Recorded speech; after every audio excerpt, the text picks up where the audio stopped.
করতে চাইছি না।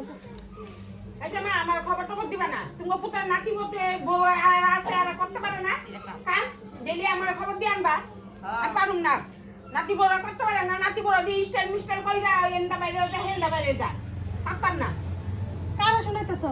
কারা শুনাইতেছো? কারে শুনাইতেছো? তুমি বলে না সব বউ আছে নাতি বউরা কম দুইটা আছে এখানে দুইটা তো তুমি তো রকেলিকা কে আমি বাইয়ালে বলুম কে আরে এই লাগবো ঠাকুর আছে যখন ও আমি তো করি না কিছু একেবারে। মাইয়া রকেলিকা রাখতো আর ঠাম্মারও দোষ আছে। আপনি কত তুমি না ডাক্তার করে দেখান করে? আগে দিনের মাইয়া বলে অন্য আছিল অন্য দিন অন্য হ্যাঁ। আমার কাম না লাগে। পুরানো বাড়িতে লাগে তো সংসারে কাম কইরা। কতই লাগবো করতেই লাগবো। ঠাম্মারও দোষ আছে, তুমি ডাকো কে লিগা পিসিরে? আমার কাম নাই যেমন আমার সংসার নাই আমারই দোষ ডেলি ডেলি তামসা আর ডাকবা না কোনদিন আমারে আমার যেমন মনে হলো